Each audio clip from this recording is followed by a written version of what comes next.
श्री परमात्माने नमः। ओम श्री परमात्माने नमः। ओम श्री परमात्माने नमः। ओम नमः श्री भगवते वासुदेवाय। ओम नमः श्री भगवते वासुदेवाय। ओम नमः श्री भगवते वासुदेवाय। कृष्णं नारायणं वन्दे कृष्णं वन्दे ब्रजप्रियं कृष्णं द्वैपायनं वन्दे कृष्णं वन्दे पितासुतं। हे कृष्ण करुणा सिंधु दीनबंधु जगत्पते गोपेश गोपिका कांतो राधाकांतो नमोस्तुते। श्रीमद् भागवत महापुराण प्रथम स्कंद থেকে आज আমরা আলোচনা করব ভগবান শ্রীকৃষ্ণের দ্বারকাগমন এবং অন্যান্য।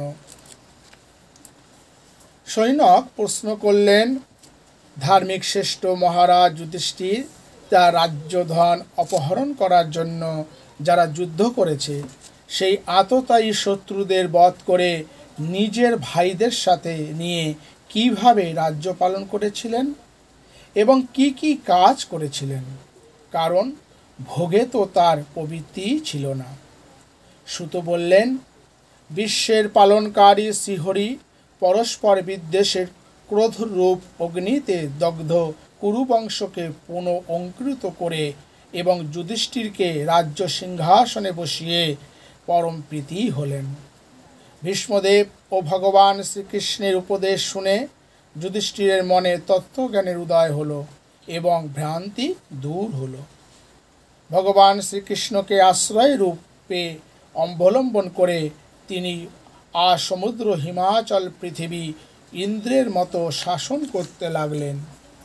ভীম ও অন্যান্য ভাইয়েরা সম্পূর্ণভাবে তার আজ্ঞাবহ হয়েছিলেন।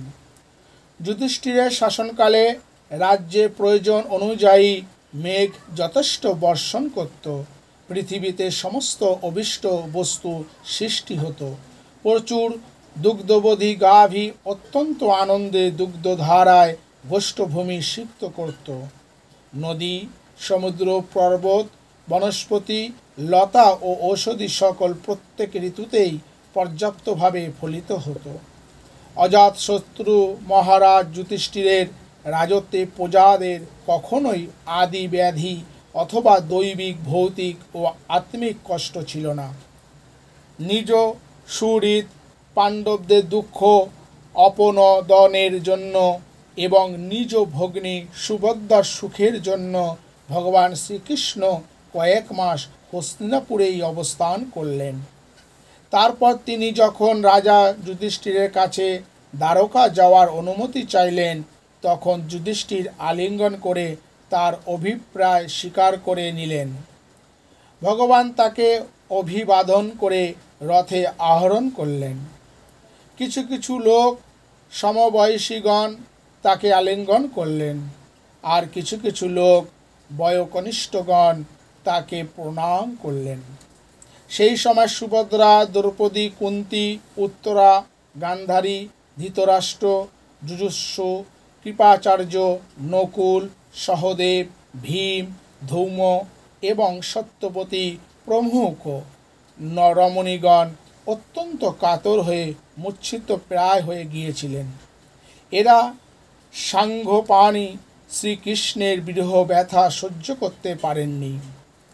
ভগবত ভক্ত সৎপুরুষের সহচার্যে যার দুষ্ট সঙ্গ পরিহার হয়ে গেছে, সেই বিবেকী ব্যক্তি ভগবানের মধুর মনোহর রুচিকর লীলা চরিত্র একবার মাত্র শ্রবণ করেও তা ত্যাগ করার কল্পনাও করতে পারেন না।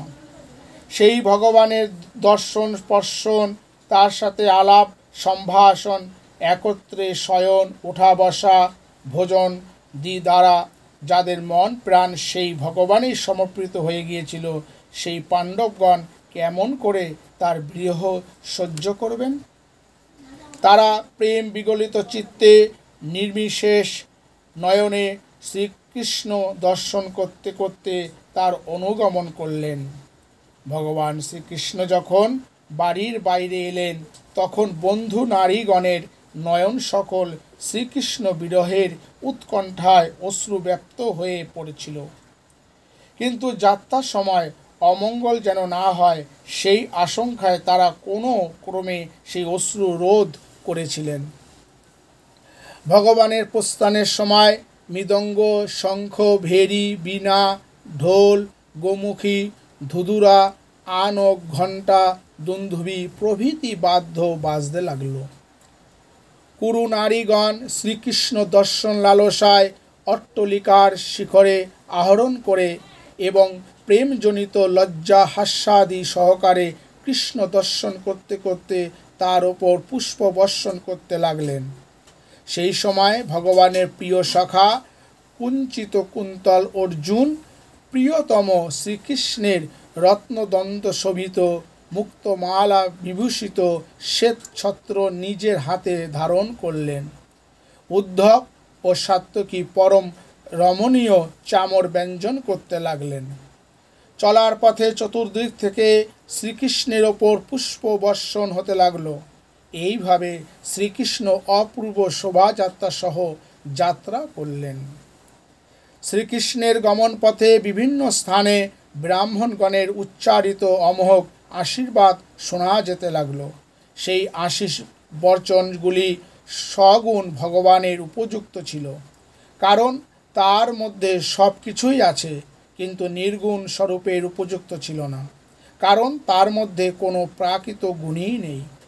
হস্তিনাপুরের শ্রীকৃষ্ণ অপ্রীত চিত্ত কুরুকুল রমণীগণ পরস্পর সর্বশ্রুতি মনোহর চিন্তাকর্ষক কথোপকথন করছিলেন। তারা বলাবলি করছিলেন, সখী, ইনি সেই সনাতন পরম পুরুষ, যিনি প্রলয়কালেও নিজ অদ্বিতীয় নির্বিশেষ স্বরূপে স্থিত থাকেন। সেই সময়ে সৃষ্টির মূল এই তিন গুণও থাকে না। জীব জগৎ আত্মা ঈশ্বরে লীন হয়ে যায় এবং মহত্ব আদি সমস্ত শক্তি সকল নিজ নিজ কারণ অব্যক্তে সুপ্ত হয়ে যায়।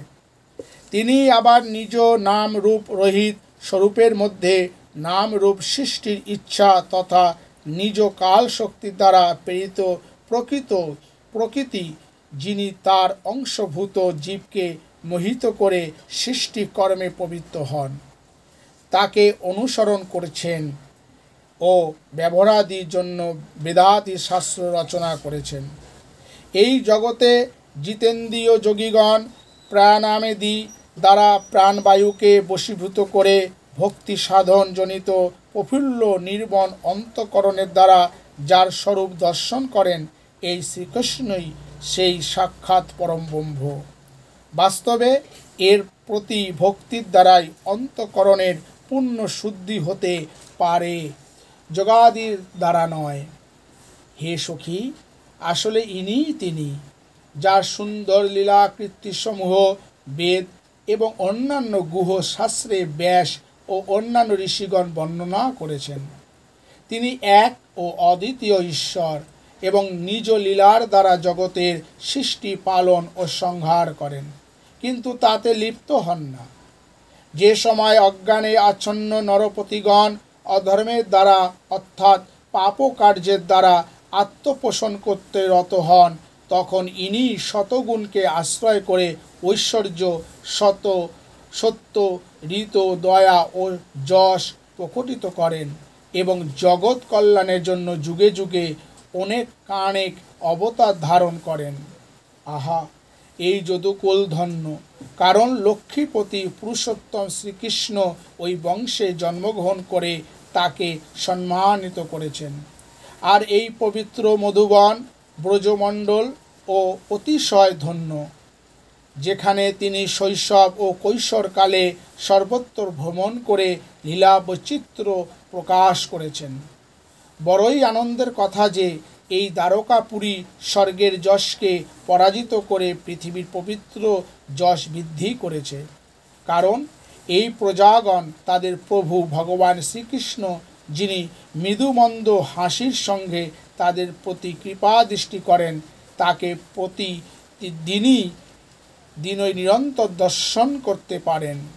হে সখী, এই শ্রীকৃষ্ণ যাদের প্রাণী গ্রহণ করেছেন সেই সব নারীগণ অবশ্যই ব্রত, স্নান, হোম ইত্যাদি দ্বারা এই পরমাত্মার আরাধনা করে থাকবে, কারণ তাদের সৌভাগ্য হয়েছে এর সেই অধর সুধা পান করবার, যার স্মরণ মাত্রই গোপীগণ আনন্দে মূর্ছিতা হয়ে যেত।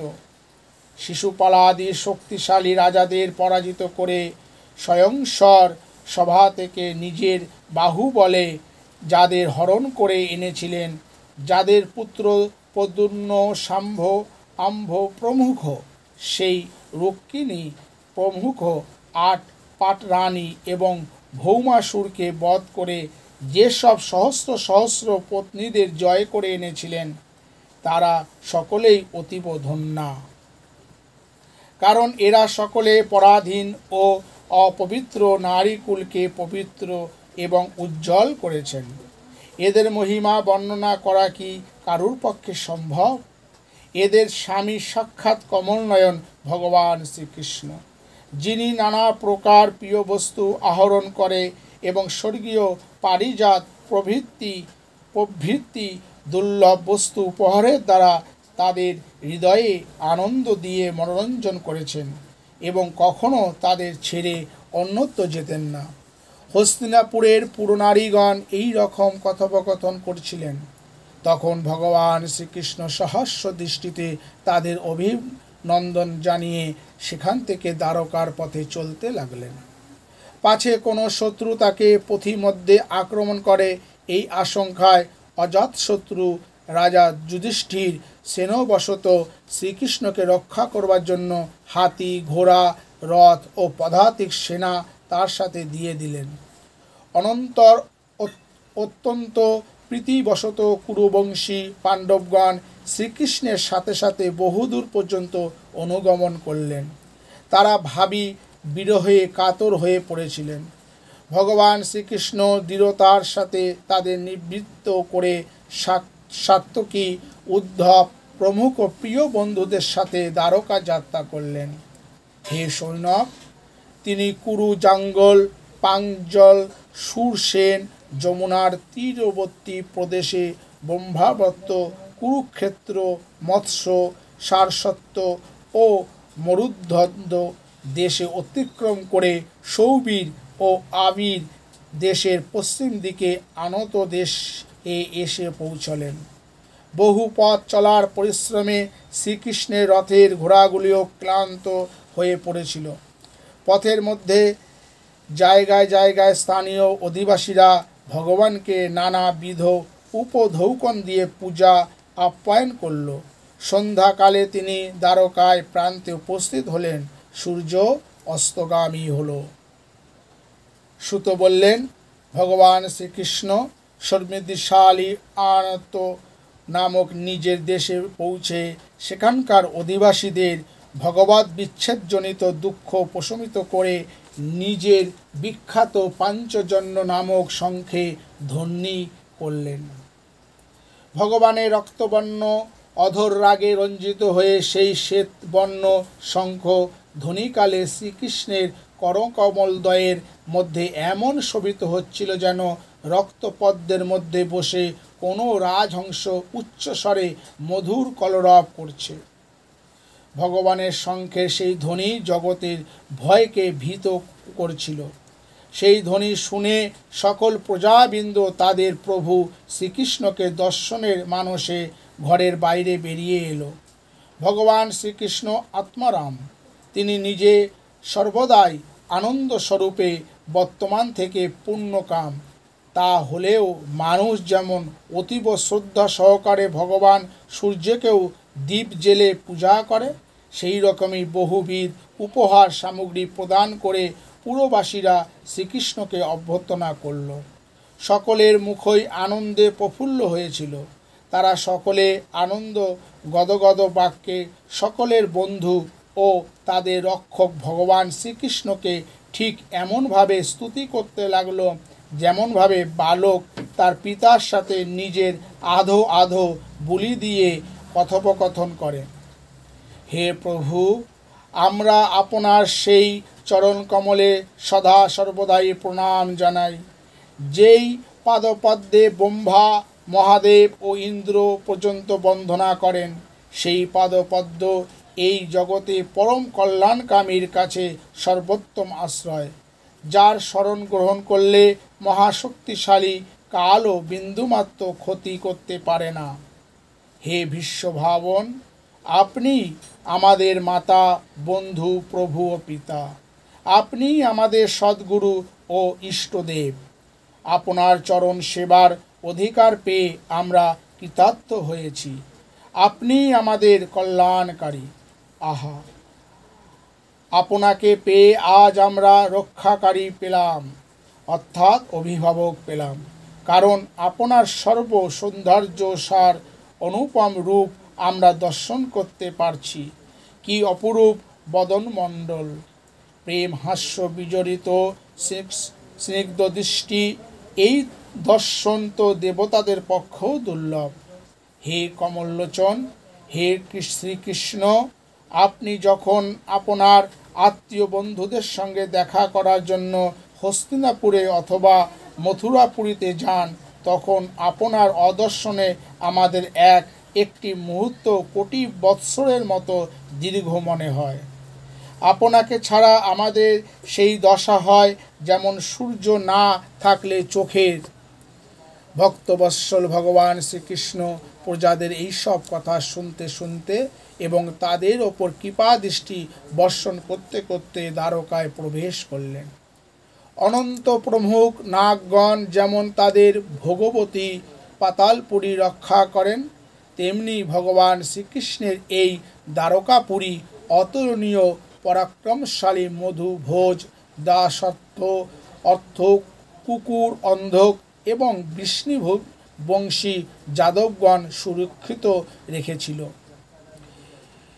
সেই দ্বারকাপুরীর সমস্ত ঋতুর পূর্ণ বিভব সম্পন্ন, অর্থাৎ ফল পুষ্পাদি এবং পবিত্র বৃক্ষ ও লতামণ্ডল যুক্ত ছিল।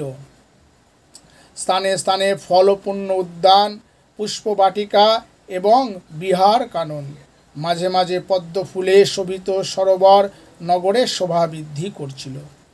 পুরীর প্রবেশদ্বার, মহলের দ্বার এবং পথসমূহে উৎসবকালীন তোরণ সংস্থাপিত হয়েছিল। চারিদিকে চিত্র বিচিত্র ধ্বজা ও পতাকা সূর্যের তাপ নিবারণ করছিল।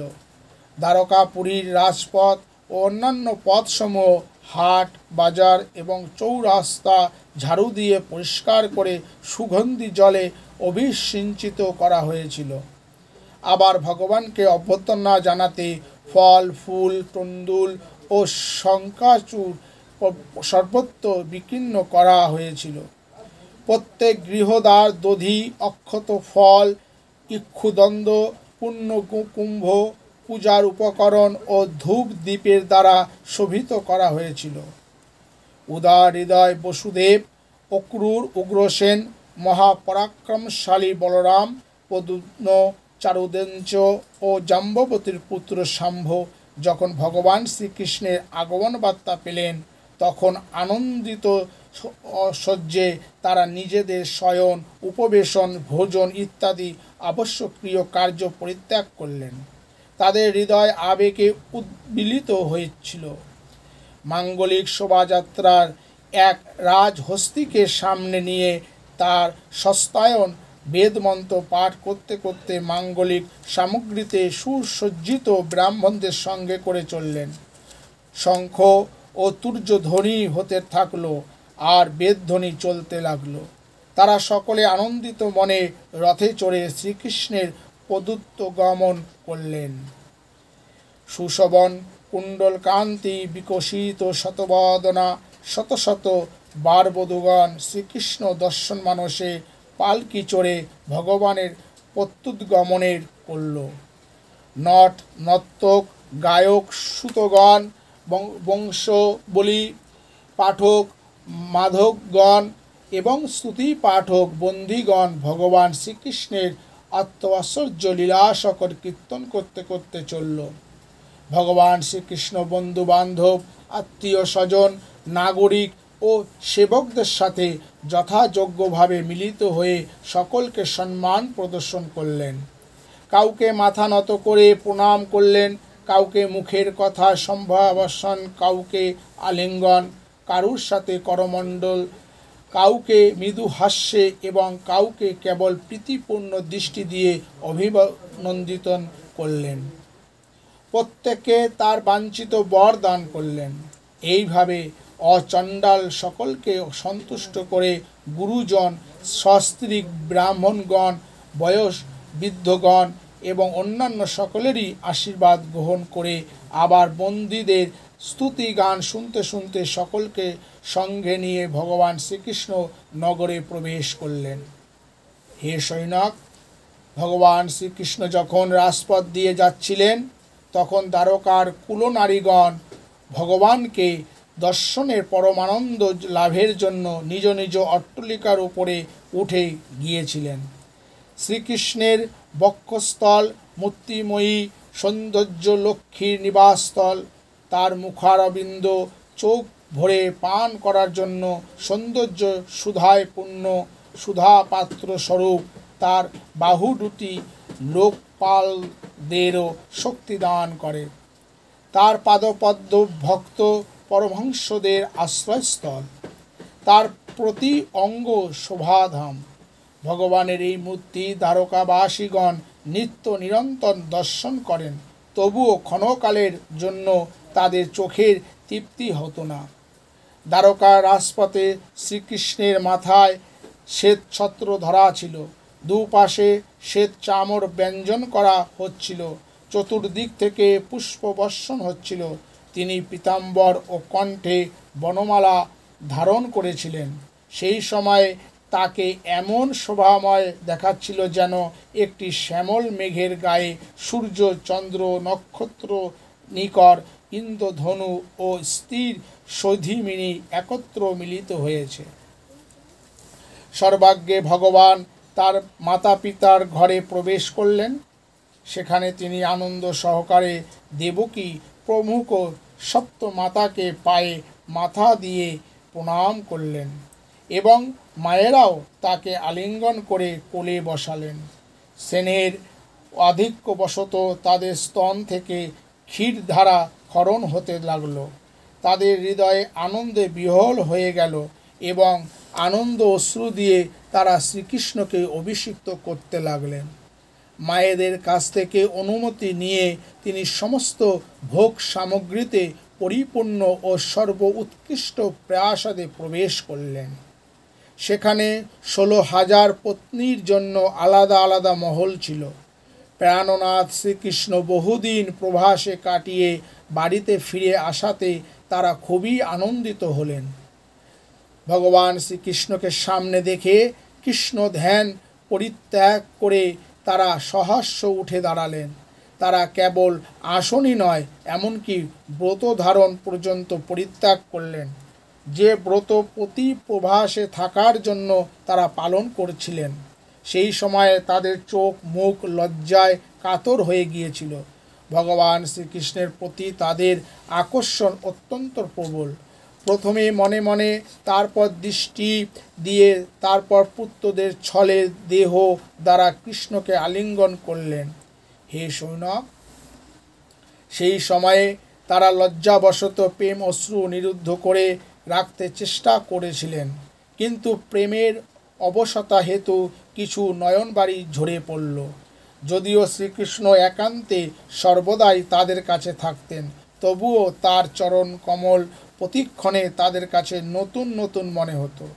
স্বভাবত চঞ্চলা হয়েও লক্ষ্মী দেবী যেই শ্রীচরণ এক ক্ষণেরও জন্য হাতছাড়া করেন না, সেই শ্রীকৃষ্ণের পাদপদ্ম দর্শন থেকে অন্য কোনো নারী নিবৃত্ত হতে পারে। বায়ু যেমন বাঁশের পরস্পর ঘর্ষণের দ্বারা অগ্নি উৎপাদন করে দাবানল সৃষ্টি করে, সব কিছু জ্বালিয়ে শেষ করে দেয়, সেই রকমই পৃথিবীর ভারস্বরূপ ও শক্তিশালী রাজাদের মধ্যে পরস্পরের প্রতি বিরোধ জন্মিয়ে নিজে কোনো শস্ত্র ধারণ না করে ভগবান শ্রীকৃষ্ণ কয়েক অক্ষণীয় সেনা সমেত পরস্পরকে দিয়ে পরস্পরকে বিনাশ করে শেষে নিজে নিবৃত্ত হয়েছিলেন। সাক্ষাৎ পরমেশ্বরই নিজ লীলা দ্বারা এই মর্তভূমিতে অবতীর্ণ হয়েছিলেন এবং সহস্র রমণীগণে পরিবেষ্টিত হয়ে সাধারণ মানুষের মতো বিহার করেছেন, যাদের নির্মল ও মধুর হাসি তাদের মনের উন্মুক্ত ভাব প্রকাশ করত, যে সলজ্জল হাসি ও দৃষ্টিতে মুগ্ধ হয়ে বিশ্ববিজয়ী কামদেব পর্যন্ত তার ফুল ধনু ত্যাগ করে দিয়েছিলেন।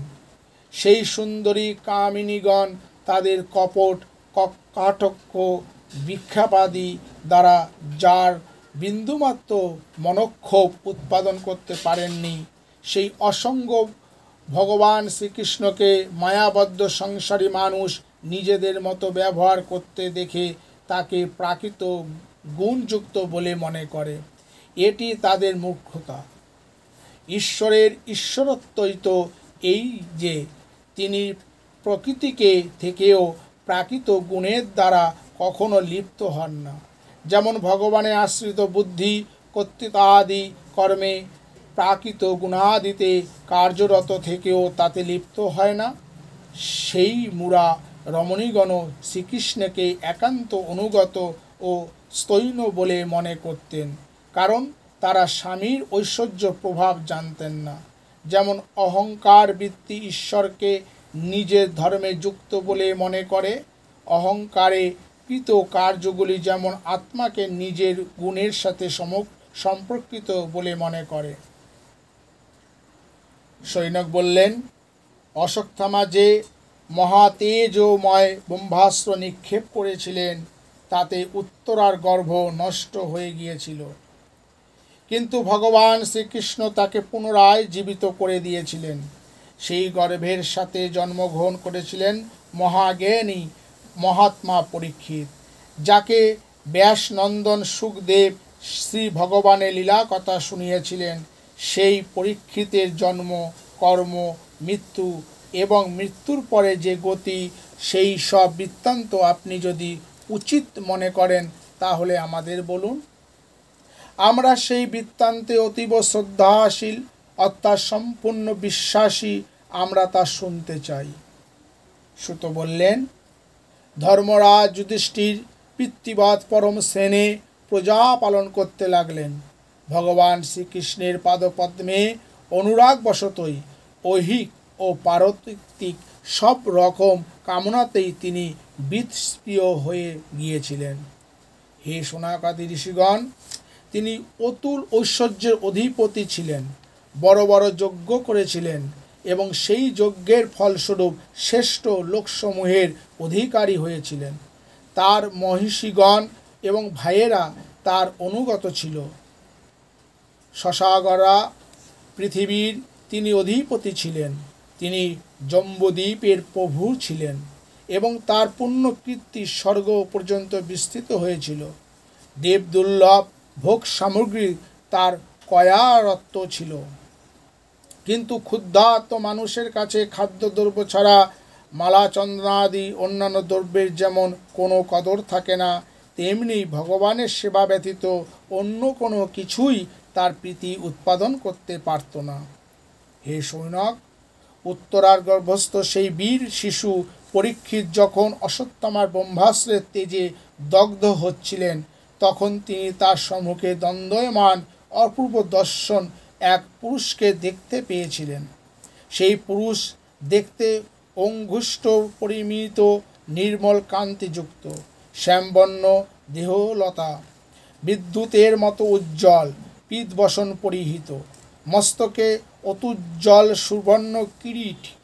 সেই নির্বিকার পুরুষের আজালুমৃত সুন্দর চারটি বাহু, কর্ণে তপ্ত কাঞ্চনের সুবর্ণ কুণ্ডল, আরক্তলোচন প্রজ্বলিত উল্কাদণ্ডের মতো দীপ্তি সম্পন্ন গদা চালিয়ে তিনি পরীক্ষিতের চতুর্দিকে ঘুরছিলেন। সূর্য যেমন নিজের কিরণ জালে হিম কণা সকল গলিয়ে দেয়, সেই রকমই তিনি তার সেই গদা দিয়ে ব্রহ্মাস্ত্রের তেজকে নিষ্প্রভ করে দিচ্ছিলেন। সেই পুরুষকে নিজের সন্নিকটে দেখে সেই গর্ভস্থ শিশু চিন্তা করতে লাগলেন যে এই পুরুষ কে। এইভাবে ধর্মরক্ষক অপ্রেমেও ভগবান শ্রীকৃষ্ণ ব্রহ্মাস্ত্রের তেজ নিষ্প্রভ করে সেই 10 মাস বয়স্ক শিশুর সামনেই অন্তর্ধান করলেন। তারপর অনুকূল গ্রহগণের উদয়ে সকল গুণের উত্তরতর বুদ্ধিসূচক শুভলগ্নে পাণ্ডু বংশধর পরীক্ষিতের জন্ম হল। জন্মের সময় সেই বালককে এমন তেজস্বী দেখাচ্ছিল যেন স্বয়ং রাজা পাণ্ডুই পূর্ণ জন্ম গ্রহণ করলেন। পৈত্রের ভূমিষ্ঠ হওয়ার সংবাদ শুনে রাজা যুধিষ্ঠির অতিশয় আহ্লাদিত হলেন। সেই তিনি ধৌম্য, কৃপাচার্য প্রভৃতি ব্রাহ্মণদের দ্বারা স্বস্তি বাচন ও নবজাতকের জাত কর্ম সম্পাদন করালেন। মহারাজ যুধিষ্ঠির দানের উপযুক্ত অবসর বিষয়ে অভিজ্ঞ ছিলেন। তিনি প্রজাতীর্থ নামক নগ্নে অর্থাৎ নারী কাটবার পূর্বেই ব্রাহ্মণদের সুবর্ণ, গাভী, ভূমি, গ্রাম, উৎকৃষ্ট হস্তি ও অশ্ব এবং উত্তম অন্ন আদি দান করলেন। ব্রাহ্মণগণ সন্তুষ্ট হয়ে বিনয়াবনত যুধিষ্ঠিরকে বললেন, হে পুরু বংশ প্রদীপ, কালের দুর্জয় প্রভাবে এই পুরুবংশ প্রায় নষ্ট হতে যাচ্ছিল, কিন্তু তোমাদের প্রতি অনুগ্রহ করেই ভগবান বিষ্ণু এই নবজাত বালকটি দান করে তোমাদের বংশ রক্ষা করে দিয়েছিলেন। তাই এর নাম হবে বিষ্ণুরাত। এই বালক যে জগতে বিপুল যশস্বী ও পরম ভাগবত মহাপুরুষ হবে এ বিষয়ে কোনো সন্দেহই নেই। যুধিষ্ঠির বললেন, হে বিপ্রগণ, এই বালক সিংহ উজ্জ্বল যশের দ্বারা আমাদের বংশের পবিত্র কীর্তি ও উদার চরিত্র রাজস্বীগণের অনুবৃত্তি করবে তো?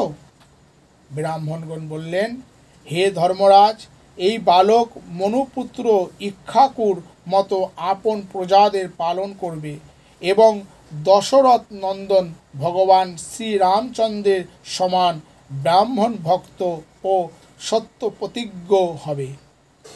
কুশিনর দেশে রাজা শিবির মতো দাতা ও শরণাগত বৎসল হবে এবং যাজ্ঞিকদের মধ্যে দুষ্মন্তের পুত্র ভরতের মতো নিজ বংশের যশ বিস্তার করবে।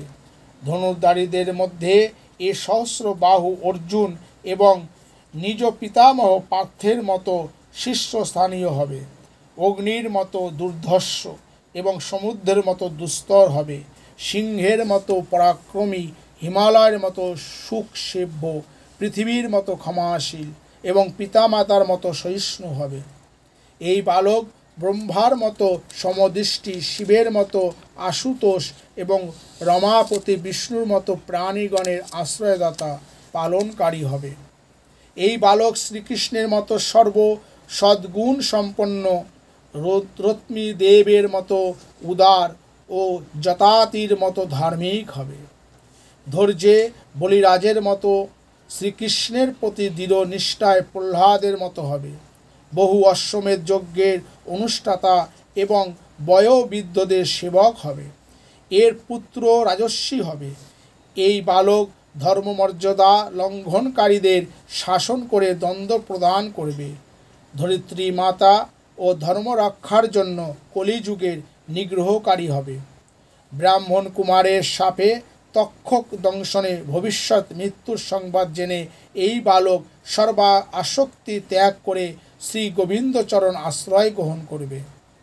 রাজন, ব্যাসনন্দন সুখদেবের কাছে উপদেশ শুনে আত্মতত্ত্ব জ্ঞান লাভ করবে এবং অন্তকালে গঙ্গাতটে নিজের দেহ ত্যাগ করে নিশ্চিতভাবে অভয়পদ লাভ করবে।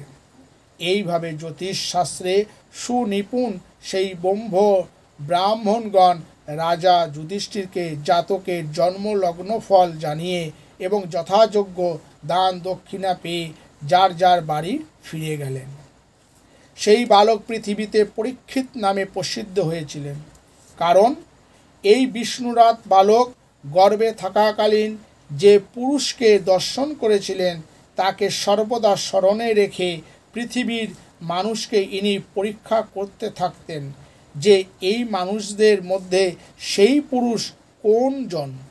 শুক্লপক্ষে চন্দ্র যেমন প্রতিদিন কলায় কলায় বাড়তে থাকে, সেইভাবেই এই রাজকুমারও তার গুরুজনদের দ্বারা লালিত পালিত হয়ে ক্রমশ দিনে দিনে বড় হয়ে যৌবনে পদার্পণ করলেন। এই সময় স্বজনবধের পাপের প্রায়শ্চিত্ত করার জন্য রাজা যুধিষ্ঠির অশ্বমেধ যজ্ঞের দ্বারা যজ্ঞেশ্বর শ্রীহরির অর্চনা করতে মনস্থ করলেন। কিন্তু রাজকর ও দ্বন্দ্ববাধক প্রজাদের কাছ থেকে প্রাপ্ত অর্থ ছাড়া আর কোনো অর্থাগম না থাকাতে তিনি বড়ই দুশ্চিন্তাগ্রস্ত হলেন। তার অভিপ্রায় বুঝতে পেরে ভগবান শ্রীকৃষ্ণের প্রেরণায় তার ভাইয়েরা উত্তর দিকে রাজা মরুত ও ব্রাহ্মণদের দ্বারা পরিত্যক্ত বহু সেনা দান, সোনা দানা এবং ধনরত্ন নিয়ে এলেন। সেই সব ধন সম্পদ দিয়ে যজ্ঞ সামগ্রী একত্রিত করে ধর্মপরায়ণ মহারাজ যুধিষ্ঠির 3টি অশ্বমেধ যজ্ঞ দ্বারা যোগেশ্বর শ্রীহরির অর্চনা করলেন। যুধিষ্ঠিরের দ্বারা নিমন্ত্রিত হয়ে শ্রীকৃষ্ণ যজ্ঞে এসে ব্রাহ্মণদের দ্বারা যজ্ঞ পূর্ণ করিয়ে নিজের আত্মীয়দের প্রীতি বিধানার্থে কয়েক মাস সেখানে থেকে গেলেন। হে সৈনক, তারপর ভাইদের সাথে রাজা যুধিষ্ঠির এবং দ্রৌপদীর কাছে অনুমতি নিয়ে অর্জুনকে সঙ্গে নিয়ে যদুগণের দ্বারা পরিবেষ্টিত হয়ে শ্রীকৃষ্ণ দ্বারকার উদ্দেশ্যে প্রস্থান করলেন। হরি ওং তৎসৎ, হরি ওং তৎসৎ, হরি ওং তৎসৎ। শ্রীমদ্ ভাগবত মহাপুরাণ প্রথম স্কন্ধ থেকে আমরা শুনছিলাম। আজ আমরা এখানেই শ্রীমদ্ ভাগবত মহাপুরাণ শ্রী মহর্ষি বেদব্যাস প্রণীত পরমহংসী সংহিতা শ্রীমদ্ ভাগবত মহাপুরাণ প্রথম স্কন্ধ আলোচনা এখানে সমাপ্ত করলাম। শ্রীমদ্ ভাগবত মহাপুরাণকে এখানে বিশ্রাম দিলাম। পরবর্তী ভিডিওতে আমরা শুনতে থাকব প্রথম স্কন্ধ থেকেই বিদুরের উপদেশে গান্ধারীর সহ ধৃতরাষ্ট্রের বনগমন ইত্যাদি।